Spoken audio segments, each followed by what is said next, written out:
I never imagined I would become the kind of person who sits alone in a silent house, staring at a black dress, wondering whether I had become the villain in my own family's story for cutting them out of my life forever.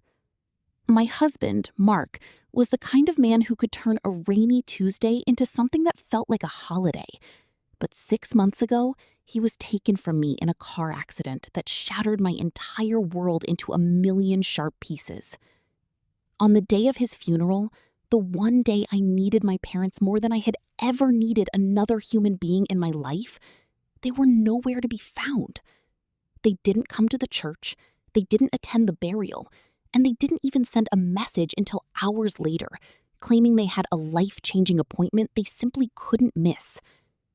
I later discovered that they had spent that afternoon in a private psychiatrist's office, not because of their own grief, but to begin the process of having me declared mentally unfit so they could gain control of my inheritance and my home. So tell me, am I the monster for making sure they lost everything instead? Honestly, would you have found it in your heart to forgive them? Or would you have done exactly what I did and burned every bridge leading back to them?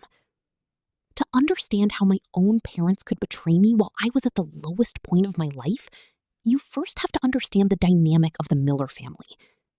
Growing up, I was the golden child, but not in the sense that I was spoiled.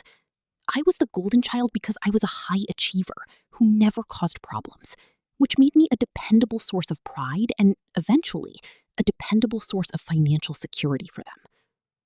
My father, Robert, was the type of man who constantly lived far beyond his means, always chasing the next big investment that inevitably failed.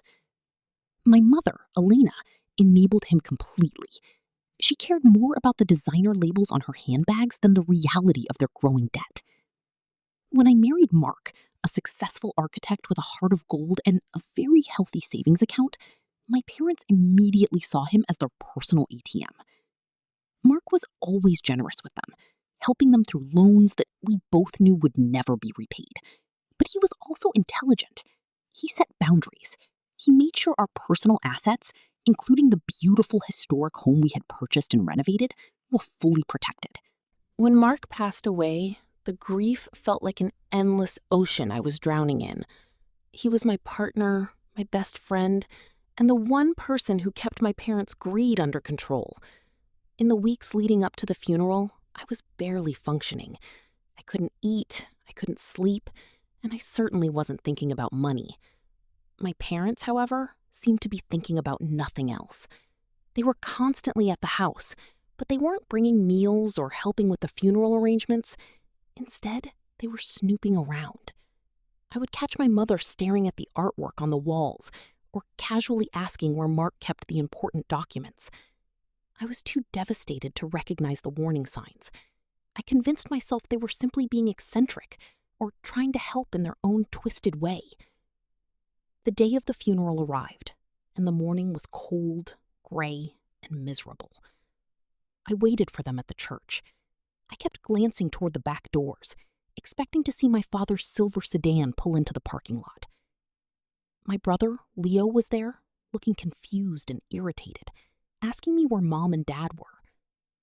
I didn't have an answer for him.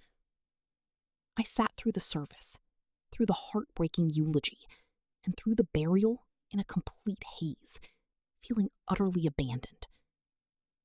When I finally returned home, emotionally exhausted and completely broken, I found a message from my mother. It was short and emotionless. It read, "We had an appointment with Dr. Aries that we simply couldn't reschedule. It's for the best, Clara. We will talk tomorrow." At the time, I didn't even know who Dr. Aries was. I assumed he was some kind of specialist for my father's heart condition.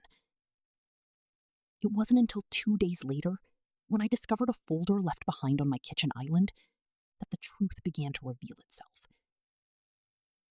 Inside were printed copies of my medical records from 5 years earlier, when I experienced a brief period of postpartum depression after suffering a miscarriage.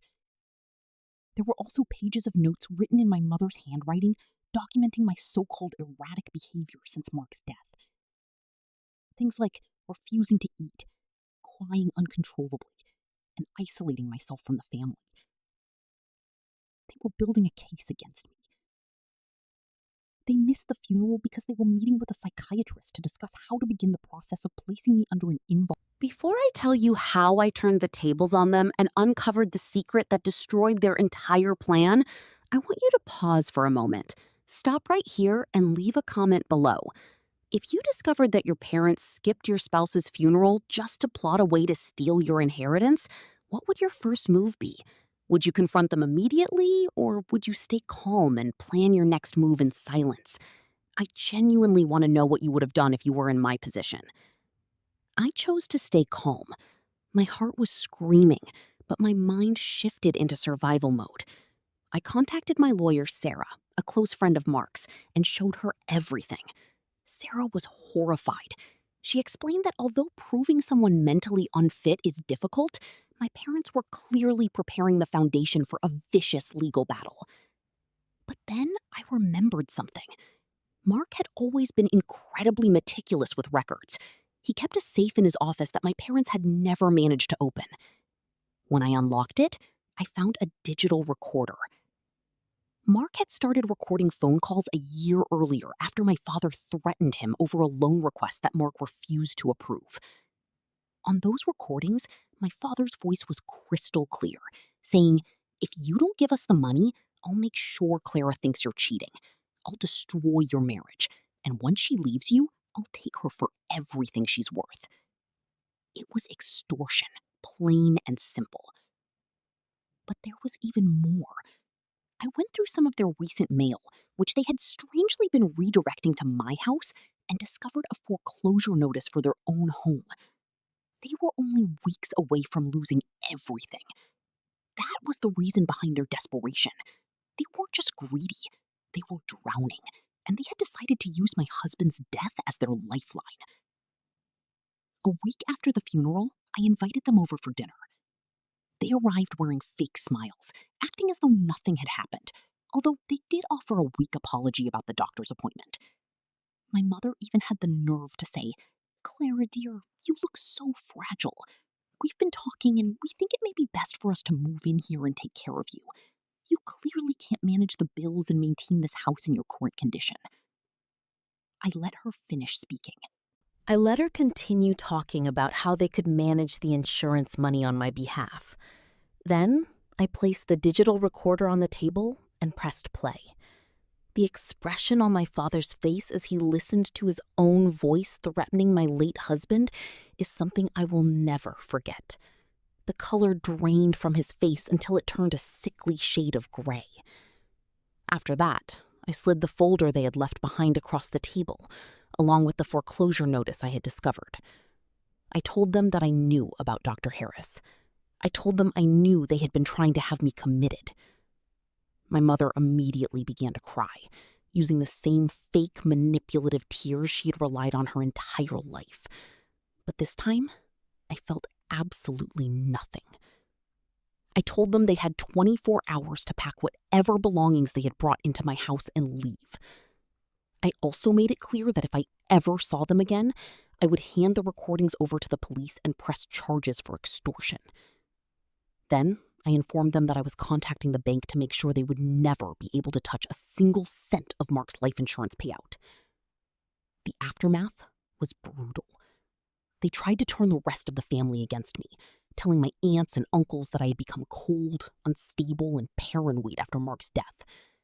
But I sent the recording to my brother and the rest of the family myself. After that, the silence from their side was deafening. My parents lost their house. They are now living in a small, cramped apartment 3 states away, and I haven't spoken to them in months. Recently, they sent me a letter begging for forgiveness and claiming they only acted the way they did because they were desperate. But desperation should never push parents to destroy their own child. I eventually sold the large house. It carried too many shadows and too many painful memories of the people who tried to steal my life while I was grieving. I moved into a small cottage by the sea, and for the first time in my life, I finally feel safe. I learned that blood alone does not make someone family. Love and loyalty do. My parents feel the most basic test of humanity. And while being truly alone still hurts, it hurts far less than being surrounded by snakes. This experience taught me that sometimes the people who are supposed to protect you are the very people you need protection from the most. Grief is already painful enough without being forced to fight a war against your own flesh and blood.